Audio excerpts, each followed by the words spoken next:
document to be signed is the India-EU Security and Defence Partnership. This document will be signed by Her Excellency Ms. Kaja Kallas, High Representative for Foreign Affairs and Security Policy and the Vice President of the European Commission, and Dr. S. Jaishankar, External Affairs Minister of India.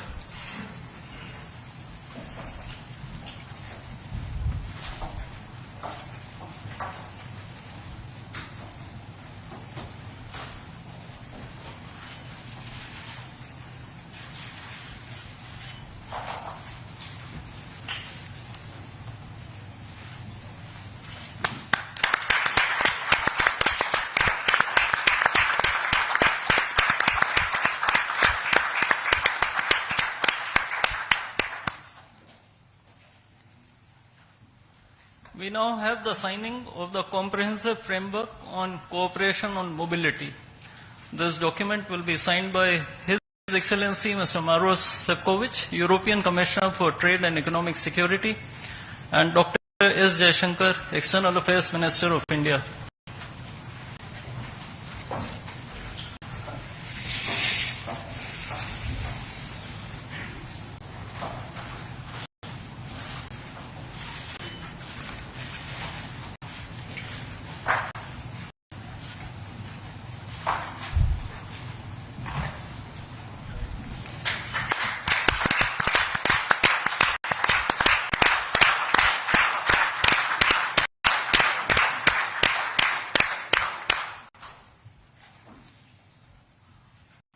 A few documents will now be exchanged. The administrative arrangement on cooperation and disaster risk management will be exchanged between His Excellency Mr. Hervé Delphin, EU Ambassador to India, and Shri Vikram Misri, Foreign Secretary of India.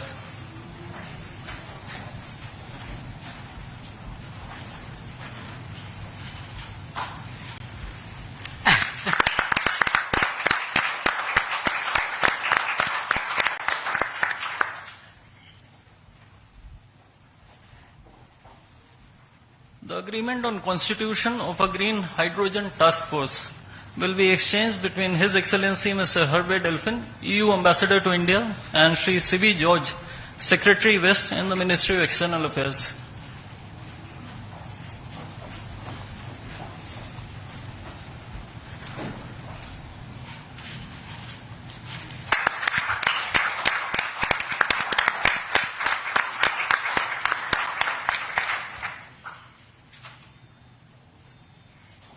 Lastly, two documents, namely the MOU between the Reserve Bank of India and the European Securities and Market Authority, and the administrative arrangement on advanced electronic seals and signatures, will be exchanged between His Excellency Mr. Hervé Delphin, EU Ambassador to India, and Shri Saurabh Kumar, Ambassador of India in Brussels.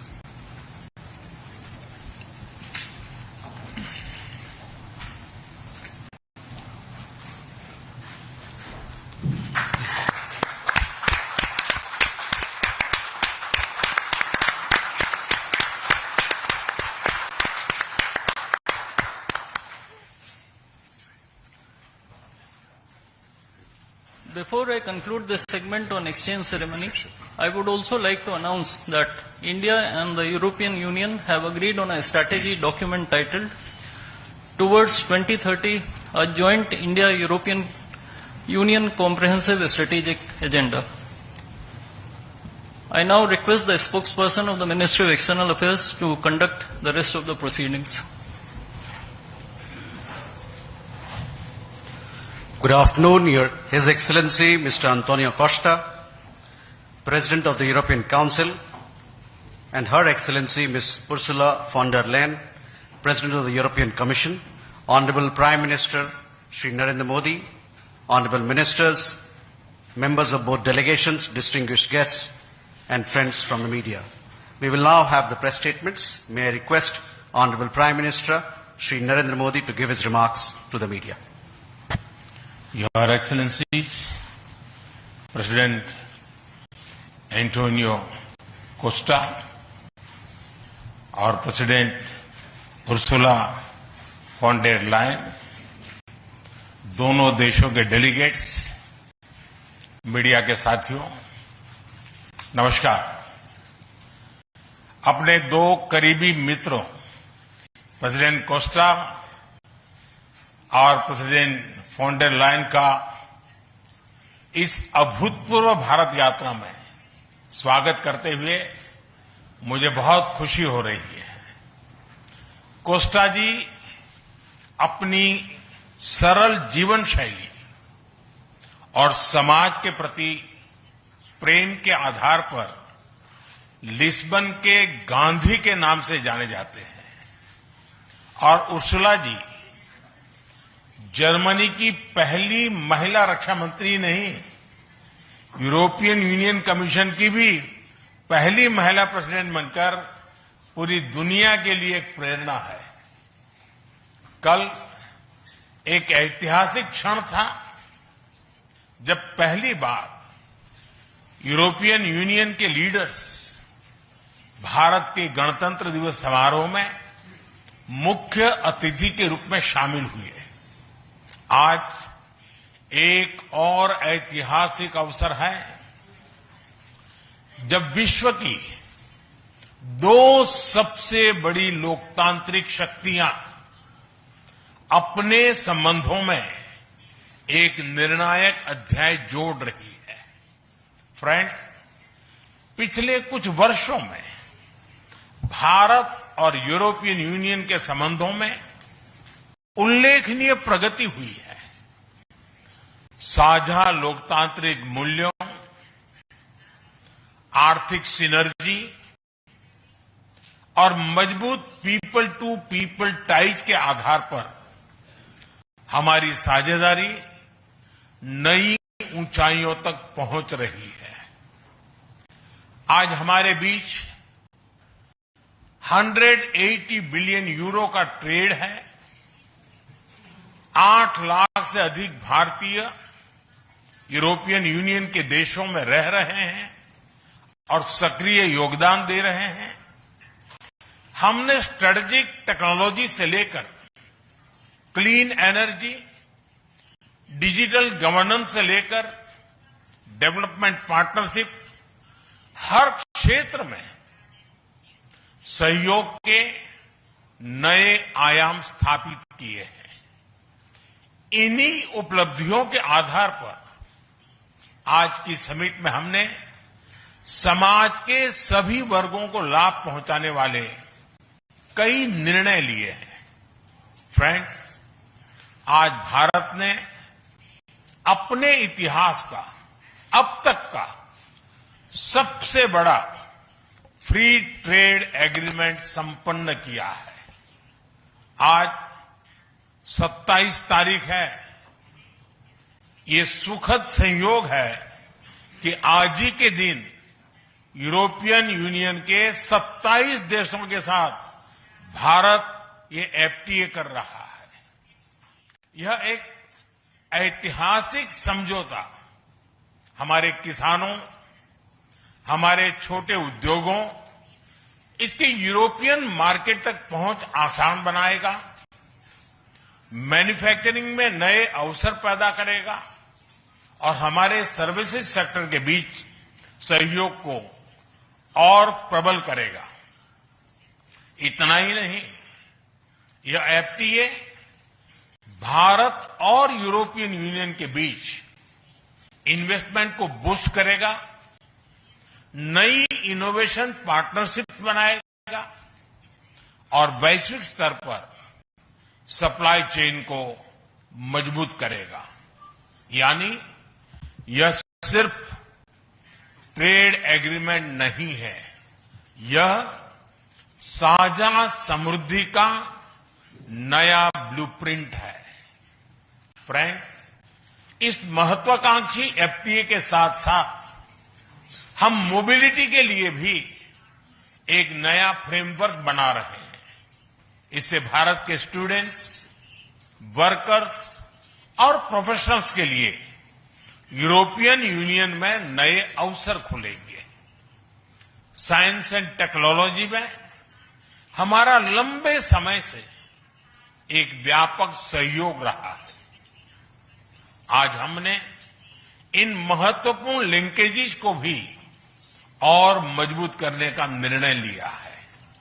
Friends, रक्षा और सुरक्षा सहयोग किसी भी strategic partnership की नींव होती है और आज हम इसे सिक्योरिटी एंड डिफेंस पार्टनरशिप के जरिए औपचारिक रूप दे रहे हैं। इससे काउंटर टेररिज्म, मैरीटाइम और साइबर सिक्योरिटी में हमारी साझेदारी और गहरी होगी।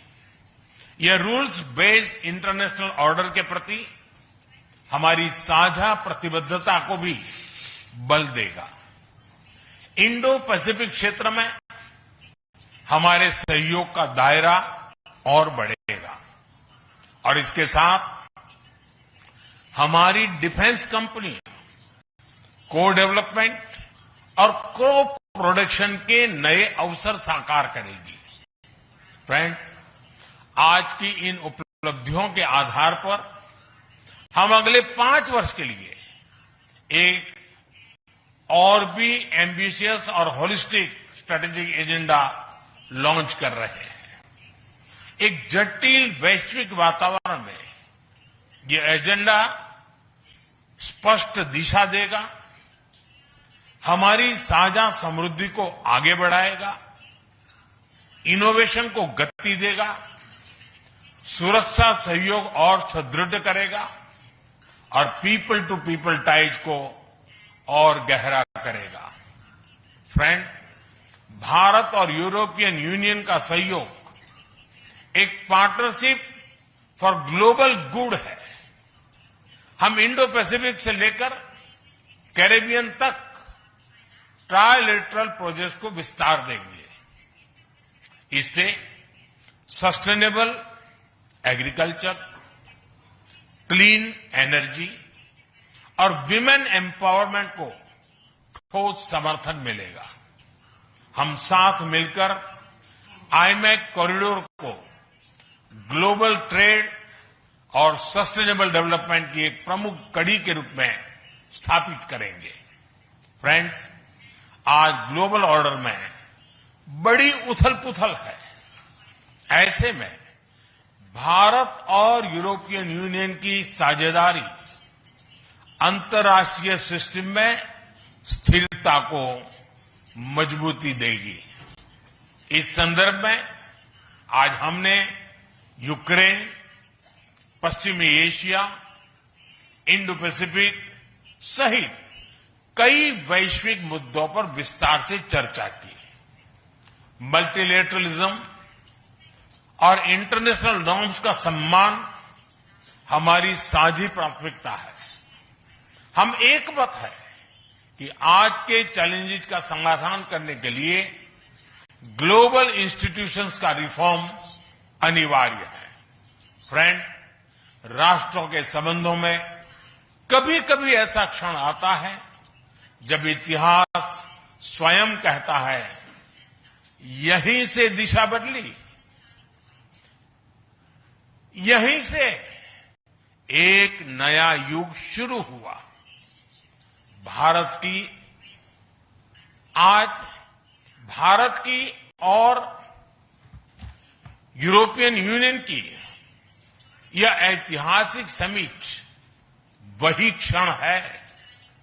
मैं एक बार फिर इस अभूतपूर्व यात्रा के लिए, भारत के प्रति आपकी मित्रता के लिए और हमारे साझा भविष्य के प्रति आपकी प्रतिबद्धता के लिए प्रेसिडेंट कोस्टा और प्रेसिडेंट फॉन डेर लायन का हार्दिक धन्यवाद करता हूं।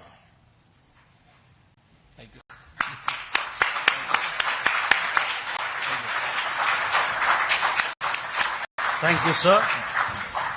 May I now request His Excellency, Mr. Antonio Costa, President of the European Council, to give his remarks to the media.